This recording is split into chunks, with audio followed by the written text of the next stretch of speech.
Ole Miss Rebels.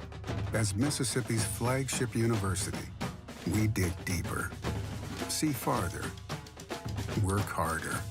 We pioneered human organ transplants. We helped prove Einstein's theory of gravitational waves.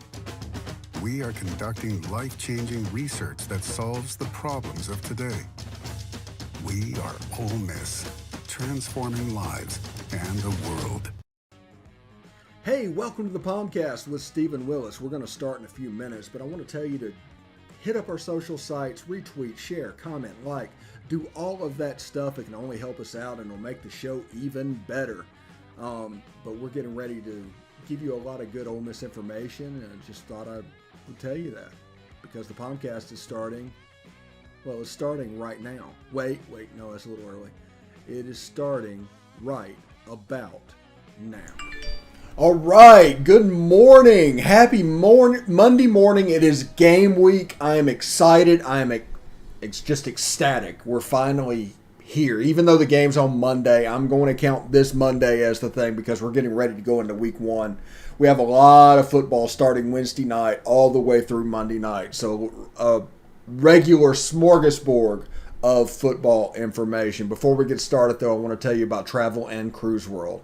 Travel and Cruise World. The number to get in touch with them is 1-800-330-7461. Again, that is 1-800-330-7461. Basically, what I was shooting for was that you'd have a local here with all these rules going back and forth. You don't want your vacation to be ruined. We're 18 months into this. You need your vacation, and you need it to go well. So you can give them a call. They can be basically a planning resource for you on the ground, and they'll know what the mask rules are. They'll know what everything's going on. So give them a call at 1-800-330-7461. That's travelandcruiseworld.com, and you can see Central Florida like a local. Before we get started, also, if you want to watch the podcast, you can catch us on Twitter at @TheStephenWillis and at Ole Positively. You can catch us on Facebook at facebook.com/POMcast. Of course, we're on YouTube at Positively Ole Miss. Subscribe and hit the bell, and you'll not only know that we're streaming, you'll know what we're streaming about. And of course, all lowercase, you can catch us on Twitch at Positively Ole Miss, all one word. So, kind of a weird bleed through happening there. So that was a weird thing. So basically what I want to do today is to talk about what does a successful season look like for Ole Miss. Take away the wins and losses. What does a successful season look like? And I think that can, we can break that down as it's going on and what we need to do, what everything's going on. You can see the progress that can be made in the future with this team outside of wins and losses. Wins and losses is how everything's going to be judged. But what does a successful season look like for this team without wins and losses? Take those out of the equation. Also, we will talk a little bit about week 0. Big problem at Nebraska. Nebraska's got issues. And it's kind of interesting to see what that looks like moving forward and what they're going to do.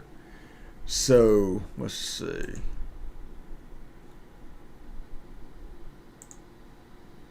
That's weird. I got audio bleeding in from stuff I'm not even covering, so that's interesting. So I don't know what's going on. That must be a restream issue because it doesn't look like any type of a me issue at this point. So, I know what the problem is. Okay. Just 1 second. Okay. Pause that. Yeah, that's what's going on. Yeah, sorry about that. I'm going to close that down and move on about the show. And then we're going to talk about the week 0 stuff, the Nebraska stuff. There's some stuff I'm kind of interesting in talking about, and a lot is going on up there that reminds me of Ole Miss when Ed Orgeron was there. Also, in the second segment, we're going to do week 1 lines. I know everybody's looking forward to that. We'll talk about the individual matchups, the games I'm looking forward to, outside of Ole Miss and Louisville, of course. But It will be interesting to say. There's a couple of lines out there that are huge. I get that the teams they're playing are not good, but that is kind of scary. And also, there's a kind of a trend of huge lines going on teams that have to replace a quarterback. You don't know what that quarterback's going to do. The assumption is they're just going to pick up and go. But that first game, ask Jeremy Johnson, can be a bear. So that is what we're looking at today. So I'm pretty excited about that. And let's see. Do this real quick. All right. So what does a successful season look like for Ole Miss? Well, first of all, the offense needs to be as elite as is expected. Everybody thinks the offense is going to be great. The offense needs to be great. That is the major component in this defense accomplishing what we want, is the offense being great. A lot of people might say that's a lot of pressure on a group of college-age kids, and I don't disagree with that. I think that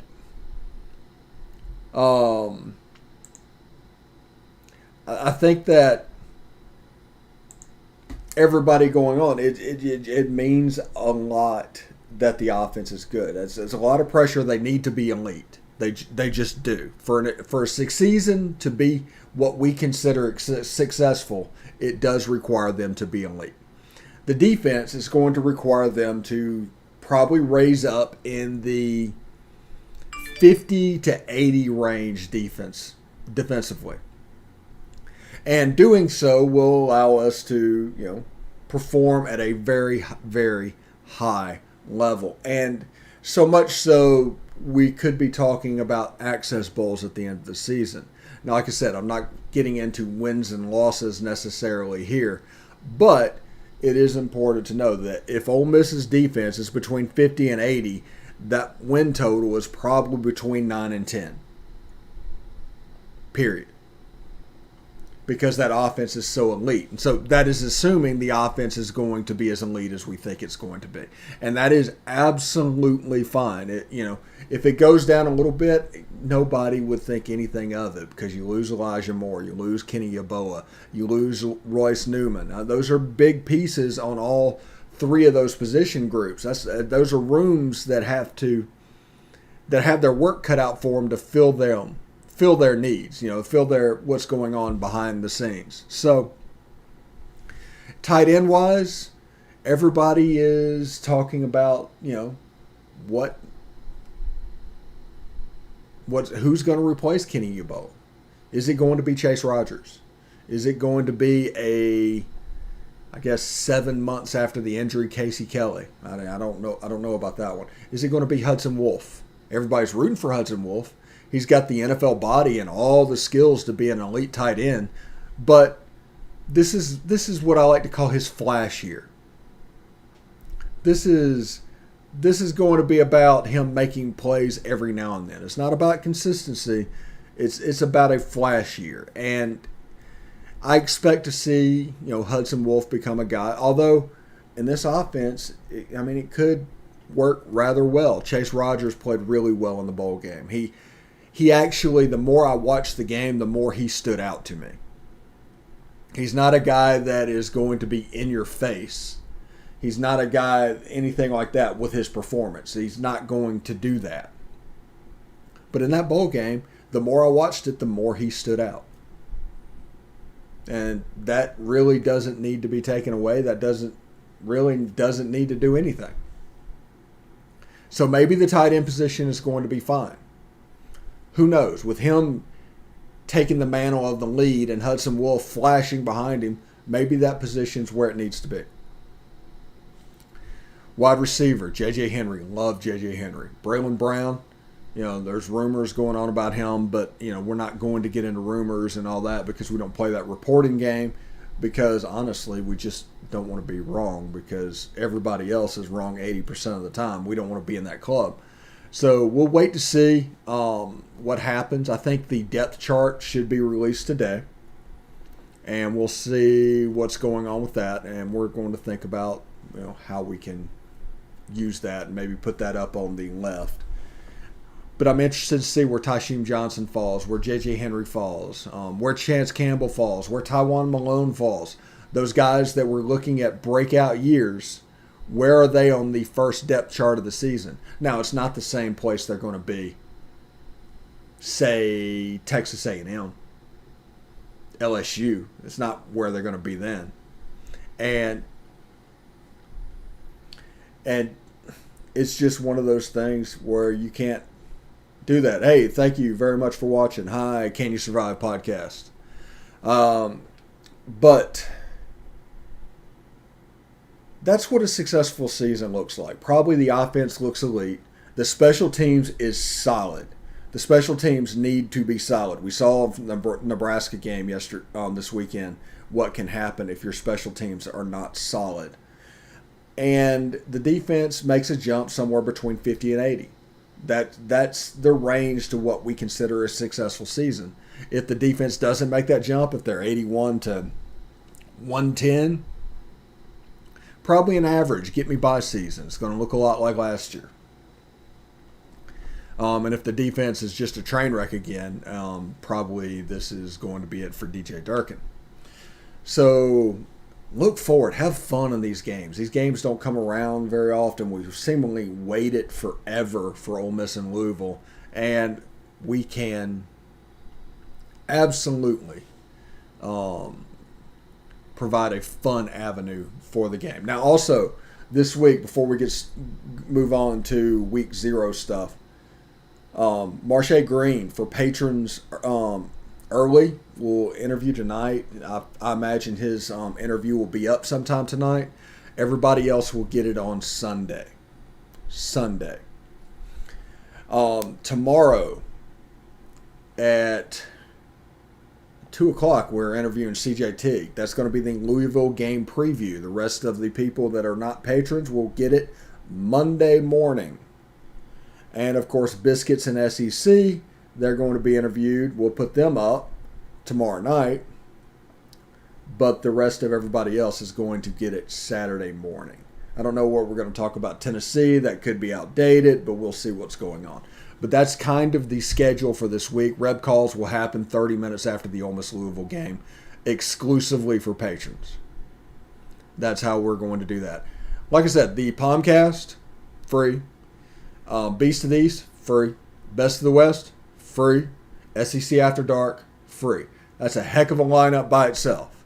But we do have pay options down the line. And for $3 a month, you really can't beat that. To join a community and build this up the way you want it.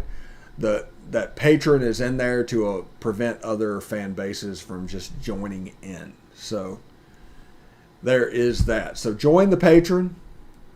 Get those benefits early. And enjoy them. Have it ready for your Saturday game day, your Monday game day. Those same schedules will be for the podcast as well. So Biscuits and SEC Saturday, Marsha Green Sunday, CJ Teague, Cameron Teague from Louisville on Monday morning. So that'll appear on the SoundCloud as well. Also, we will be doing a pregame show of sorts on the POMcast on Monday. So that'll be at 11 Eastern, 10 Central. Tune in for that, and we will have a lot of fun talking about the game from different angles, what's popping up. So looking forward to that. All right. So week 0 happened and is in the books. And Illinois and Bert, I know his name's Brett. I get that. But I'll call him Bert. I enjoyed watching the Illinois game. I didn't know how much I would enjoy watching the Illinois game. It was like watching an offense from 1997, out there. But Nebraska was just a mess. Just an absolute mess. They have problems at the quarterback position. Absolutely have problems at the quarterback position. Their special teams are a disaster. Just an abject disaster. Who gives up a safety on a punt return? Who does that really? And also, 2 missed extra points in one game. And then with 30 seconds left in the half, you're going to drop back to throw the ball to try and push the ball downfield to score a touchdown? to do whatever you're doing from 70 yards away. That ain't going to work. Not when Taylor Martinez is playing as badly as he's playing. Of course, he sack, fumble, scoop, and score. All of a sudden, Illinois has all the momentum. And they took that into the second half and just put the game away. Just absolutely put the game away. But you're looking at the Nebraska special teams cost them realistically 4 points in the game. The scoop and score cost them 6. That's 10 points off of miscues that were cost in that game. So it was a Nebraska win. Nebraska played well enough to win the game minus those mistakes. It's an unreal principle when I look at it, and I don't know exactly how I feel about it, but Nebraska's got problems, man. All kind of problems. We are going to take a short break. When we come back, we'll do lines for week 1. All that stuff, we're going to pop up and talk about it, the games we're looking forward to, and I hope you stick around. We'll be right back.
All right, welcome back to the POMcast. I'm your host, Stephen Willis. We're having a good time here. What's going on?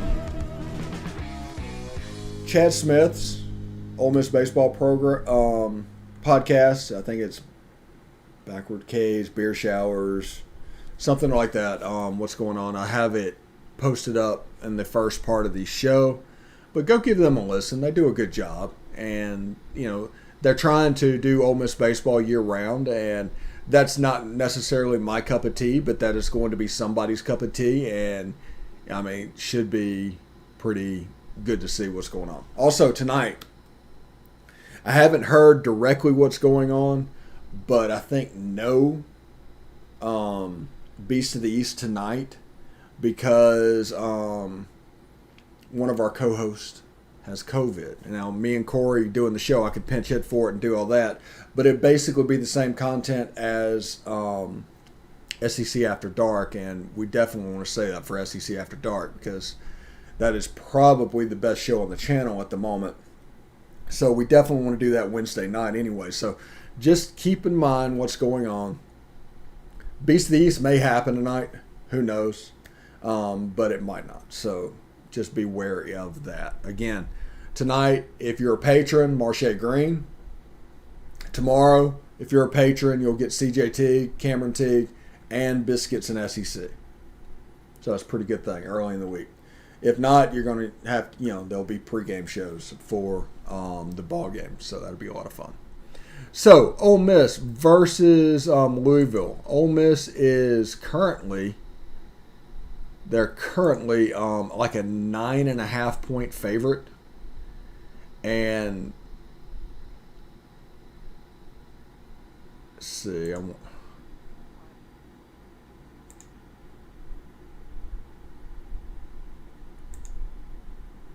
All right, there we go.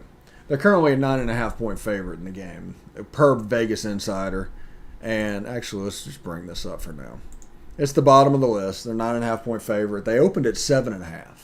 And what that tells you is they're trending up. There's some lines out there where Ole Miss is favored by 11 points going into this game.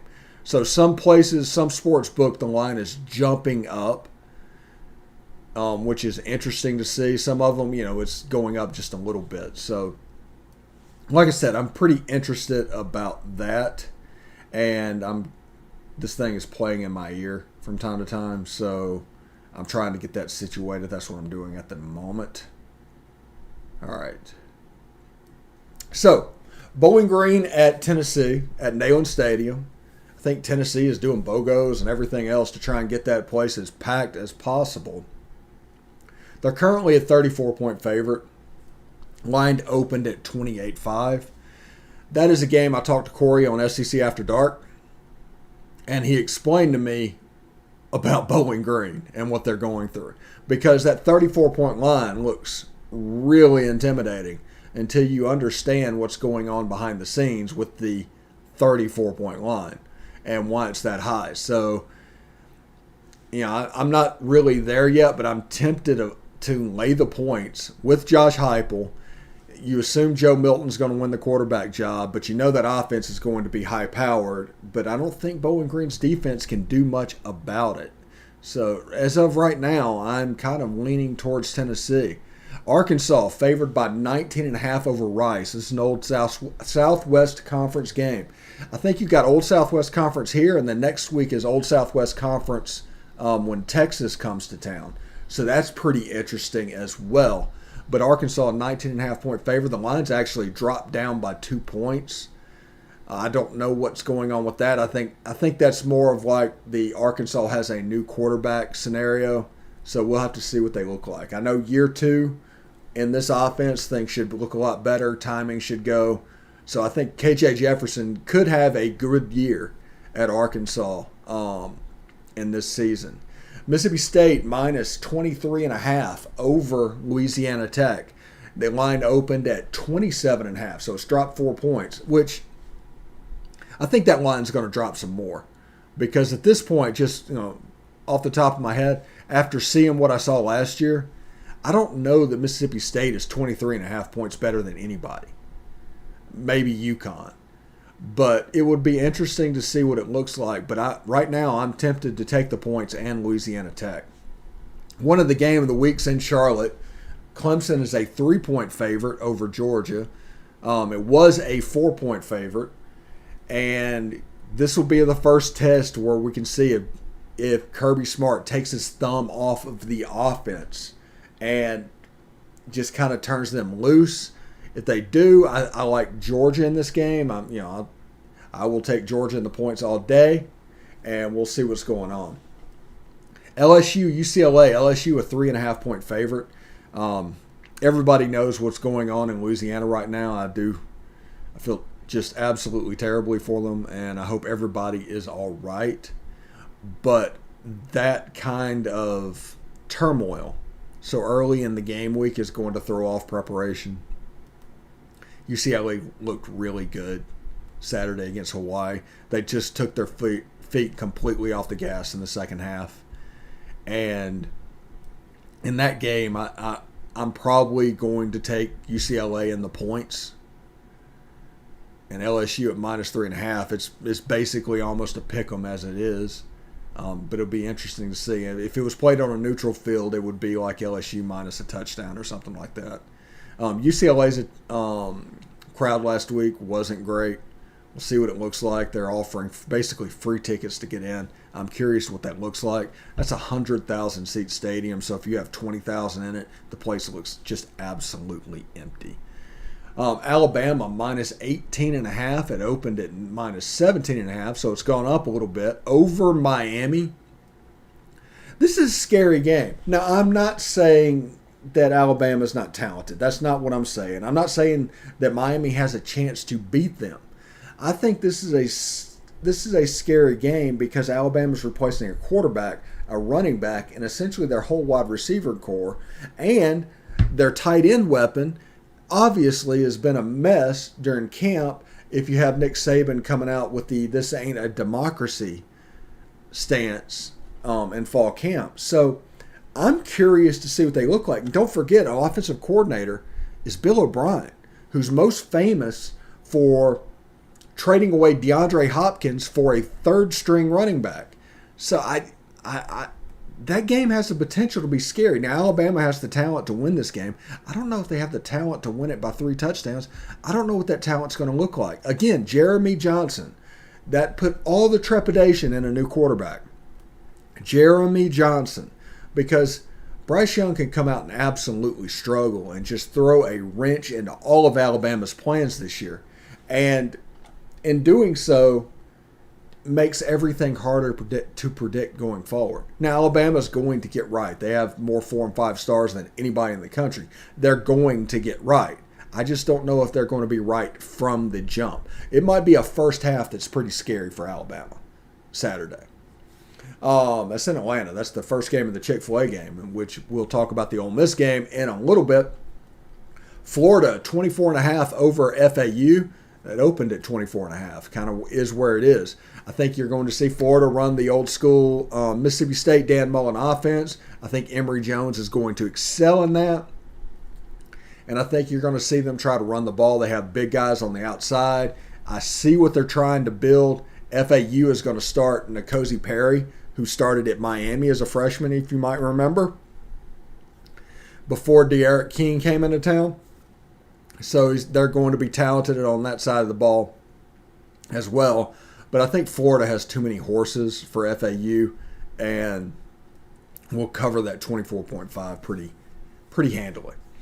Kentucky, 29.5 over Louisiana Monroe. Opened at 28.5, so it's gone up a little bit. Kentucky has supposedly discovered the forward pass. I don't know what Will Levis is going to do. I don't know how he's going to look. I don't know if they're going to lean on the run. I don't know what it's going to look like. This is an awfully big line when there's that many questions of not knowing how it's going to look. Will Sean McVay's offense translate to the 20-hour rule college football? Will he be smart enough to pare that down? Because Bill Callahan, when he got to Nebraska way back in the day after Tom Osborne and Frank Solich and those guys, tried to put his whole playbook in. There wasn't enough time for it to all be there, and you ended up with a scattershoot of things that you don't really know that they do well. Will Liam Cohen fall into that trap? Their defense, offensive line, defensive line, legit, SEC worthy. I'm just worried with them discovering the forward pass, how this is going to look. Now, it might look fine. It might go in there and they're doing a bunch of boots and they're keeping it simple and all this stuff. Perfect. Might be fine. But if it's not, that number is over 4 touchdowns. That's a little bit high. That's all I'm saying there. Against the Louisiana Monroe team, Terry Bowden and Rich Rodriguez, they're going to run the ball. They're going to shorten the game. So just beware and keep on alert for that.